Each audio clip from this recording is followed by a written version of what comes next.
Welcome sa akong channel, Vines Romero Vlog. Dito kami ngayon sa sa resort. Nag-night swimming kami. Ay, ano ko na lang to.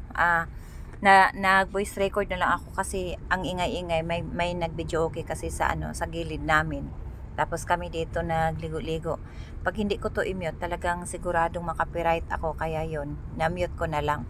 Ito kami ngayon na enjoy talaga yung mga kasama ko, yung apo ko at saka anak ko, yung kasama ko dito ngayon, yung mga pamangkin ko. Nagligo-ligo kami dito sa swimming pool. Dito kami ngayon, ang venue namin dito sa Hills View, Marahan. Sako pa to sa sa Davao City.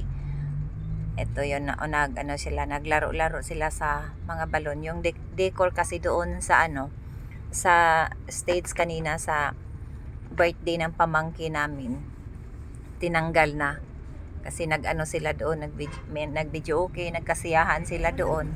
Tapos kami dito na naman kami sa sa swimming pool kasi ayaw naming mag-video okay. Dito lang kami, nagligo-ligo kami. Ko na lang to, mute ko na lahat para para sigurado kasi sayang ang video pag makapiright lang. Kaya yon ang ginagawa ko. Ito ako maligo muna kami, pero hindi naman ako hanggang saglit lang ako maligo kasi dito kami sa bundok, sobrang lamig kasi hindi pwede na na matagal kami magligo ba kasi malamig. Pero ngayon hindi pa gaano kalamig yung tubig sa swimming pool kasi kaninang may araw pa, sobrang init ang dito kasi open kasi tong namin resort na liniguan namin, open kasi walang mga kahoy-kahoy kasi makita mo yung palibot pag araw to. Sobrang ganda talaga yung palibot kasi yung makita mo yung lahat na nagtataasan ng bundok, yun ang makita mo. Tapos pag araw hindi maganda maligo sa swimming pool kasi sobrang init naman. Tapos ngayon kahit gabi na, mainit pa rin ang ang tubig sa swimming pool kasi wala naman wala namang heater dito kasi sa bukid lang to. Yung ilaw na gamit nila dito lang, solar. Kaya ngayon andito kami, nag-enjoy muna kami kasi parang siguro matagal-tagal pa kami mag-ahon sa tubig kasi maganda. Hindi talaga hindi malamig yung tubig, mainit ang tubig. Kaya nga parang siguro matagal-tagal pa kami umahon sa swimming pool mamaya pa kasi nag-enjoy pa kasi sobrang init kanina. Ngayon sarap naman iligo. Parang talagang pag minsan ka lang talaga maka relax, talagang sulitin mo na kasi sayang naman yung mo time na andito ka na tapos hindi ka pa enjoy ka na lang. Ang iba yung mga kasama namin andoon lang sa taas, hindi sila naligo. Kami lang mga bata at saka yung yung hipag ko, yan, naligo. At saka yung mga pamangkin ko at saka yung yung nagdibo kasama namin ngayon naligo. Talagang enjoy lang muna kasi alam niyo kung sana kung may mga may mga bahay, kasi may mga bahay naman sa medyo malayo kasi dito kami sa pinakataas ng bundok. Kung may may mga suga pa lang, may mga may mga lights, maganda talaga tingnan kasi yung parang maitim na shadow, bundok yan. Tapos pag siguro bukas ng madaling araw maganda tingnan kasi yung sunrise ba ang ganda-ganda ng bundok. Meron akong ewan ko lang kung mapasilip ko yung clip ko dito ngayon. Tingnan ko lang, itry ko lang kung pwede kasi maganda yung yung shadow niya. Mamaya pa kami mag-ahon. Lang kami, enjoy lang muna kami ngayon. Yung mga bata, yung mga maliit na bata, yung kasama namin natulog na. Tulog na sila ngayon lang. Kami kasi naligo kasi mahirap naman pag kasi lang yun, isa lang yung swimming pool tapos medyo malalim, pang ano, hindi pwede sa mga maliliit na bata kasi malalim. Lalo na nung doon sa ano, sa pinaka dulo, sobrang lalim doon, hindi mo na maano. Kaya ngayon dito lang kami. Tapos hindi pwede na may bata kasi gabi na, baka hindi na namin maano ba, bantayan yung bata, mahirap na. Kaya yun, yung naligo kami, yung mga bata, pinatulog na muna namin yung mga maliit na bata kasi hindi pwede. Tapos ano, bukas na lang siguro sila maligo. Kasi mas okay yung araw, yung umaga ba, kasi para makita. Pag gabi hindi kasi gaano makita yung mga bata, kaya mahirap na yun. Dito sa ano namin, sa venue namin, ang layo dito hanggang ano, Davao City, mga isang oras yung takbo sa sasakyan papunta rito. Medyo malayo-layo na siya, pero maganda naman ang daan. Ano, sementado yung daan. Tapos okay lang yun ang ano, pwede yung sasakyan namin na maliit, maka ano rito. Pero doon lang namin iniwan sa bahay ng ano, kapatid namin kasi ano na yung papunta rito, yung isang sasakyan sinakyan namin kasi may mga karga kami. Inano lang namin, transfer na lang namin yung mga ano, yung mga karga namin. Tapos isa lang yung dala namin dito pababa. Kasi medyo pababa pa to. Pero simentado naman ang daan. Okay lang dito. Ako nga palagi akong balik-balik dito sa ano, sa lugar na to. Magmotor lang ako kasi meron ako mga inasikaso. Tapos meron din kaming lote rito. Kaya nga palagi akong magpunta dito sa ano, sa bukid. Kasi mas gusto ko yun. Minsan nga dito ako matulog kasi ano ba, parang relax ka muna ba, kasi kagaya sa amin, nasa city kami, ano, parang hanapin mo talaga yung ano, parang ano ba na lugar ba, parang maaliwalas, tapos presko ang hangin. Kasi sa syudad kasi hindi na presko ang hangin kasi maraming sasakyan, lalo na nga yung tag-init, grabe ang init, tapos ano pa, maalikabok. Kaya nga gusto mo minsan mag-relax kayo dito sa ano, gusto ko talaga mag-relax dito sa bukid. Kaya nga yun, hindi naman gaano kami punta rito, pero paminsan-minsan parang kailangan mo kasing i-relax kasi araw-araw na lang ay kami araw at saka gabi kami sa operate kami sa tindahan, kasi yung tindahan namin 24 hours, palitan lang kami sa kasama ko. Dalawa kasi kami yung palitan sa gabi. Pag sa araw na naman, okay na kasi hindi naman gaano ang yung gagaya ko ako mag-duty sa tindahan hapon hanggang 1 o'clock ng madaling araw. Tapos tulog na naman ako, magising ako niyan mga 8 o'clock ng umaga. Sumababa din ang tulog. Parang hindi naman kulang sa tama naman yung tulog, kasi yung tamang tulog sa tao 8 hours.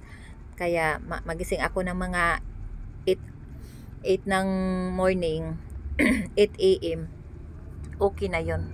Tapos yung kasama ko, na kami, yung daily routine namin na anong gagawin namin pag-araw, magbantay na naman ng tindahan. Ang yung isa magumpra na naman para naman sa gabi, kasi araw-araw kasi kami nagkumpra para sa tindahan namin, kasi yung tindahan namin maliit lang. Hindi pwede na maramihan yung stock ba, kasi wala kang malagyan. Lang namin, nagtiis lang kasi kami dito, kasi kahit maliit yung tindahan namin, kasi medyo mabinta naman, wala naman kaming ibang pamumuhay.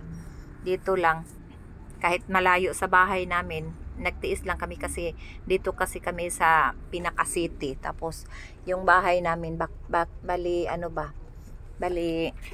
malayo sa sa highway.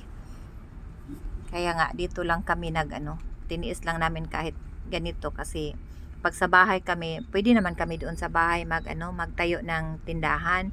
Pero hindi kagaya rito na mabinta ba, kasi pag doon lang sa sa bahay natin kadalasan yung mga kapitbahay, hindi kagaya dito na open, lahat ng tao na dumadaan sa kasi yung tindahan namin terminal sa jeep papuntang Davao City. Kasi yung sa amin malapit, Davao City pa rin to sa amin, pero yung terminal ba, terminal sa sa jeep, kaya nga hanggang 24 hours talaga may tao, may bumibili. Lang kasi yung talagang magtiis ka lang, okay naman yung takbo sa namin tindahan. Kahit ganito lang yung tindahan namin, okay lang yun. Kaya yun, enjoy lang sa buhay.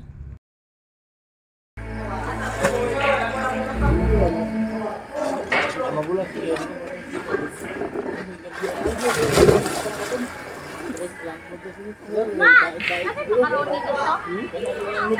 Butik dito ba? Lutok ba? Butik dito, butok sa saan?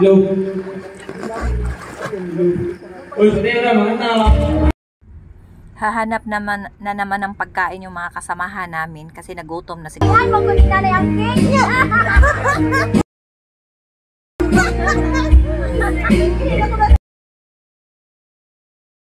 Naghahanap na sila sa cake kung saan nalagay kasi gusto na nilang kumain.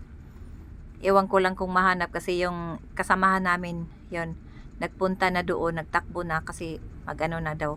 Kuha na daw siya ng cake kasi nagutom na pagligo namin dito.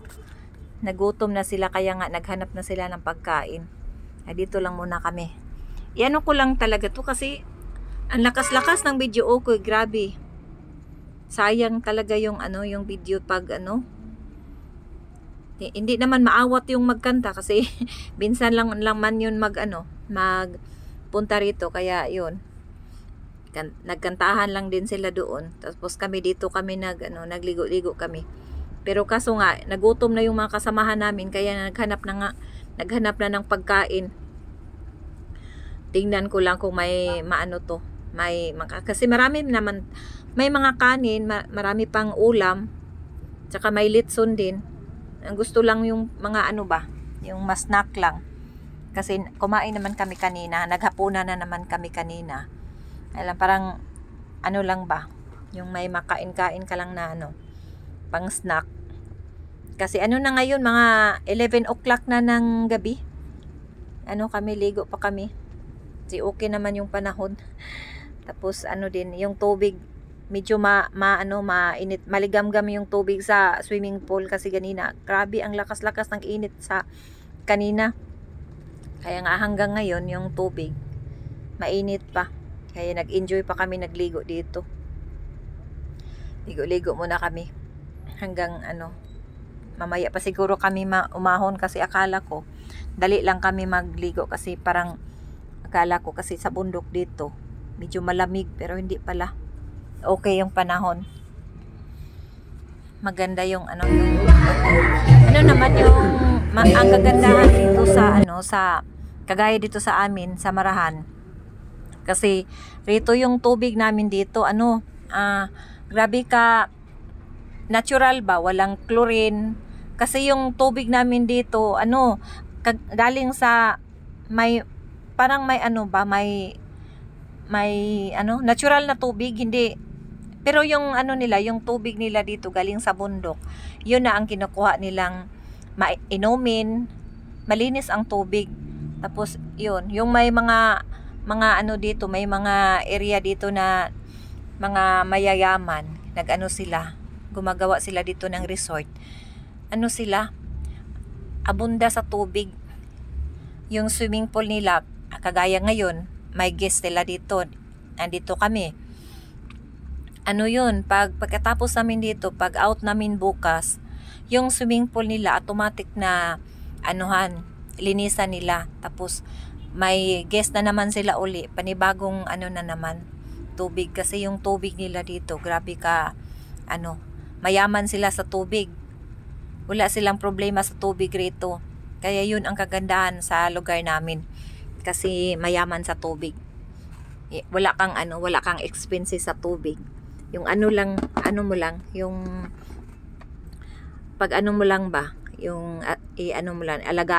yung mga maintenance lang sa sa gamit mo sa tubig, yung tapos yung swimming pool, linisan mo lang, okay na yun. Kasi yung yung swimming pool namin, hindi nila kailangan maglagay sila ng chlorine kasi yung tubig nila dito malinis. Yun nga ang kinuhaan nila ng inumin dito sa bundok.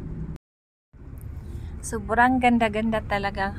Alam niyo, kami may sana kami, may area kasi kami dito. Kaso lang, gusto ko sana ganito ba, mayroong resort. Kaso lang, wala pa tayong budget dyan. Kahit lang, pang private resort lang, pang pamilya lang ba. Kasi medyo, okay naman yung area ko kasi mga 400 square meter lang, okay na yun. Makatayo ka na ng, maliit na swimming pool at saka yung, pahingahan mo.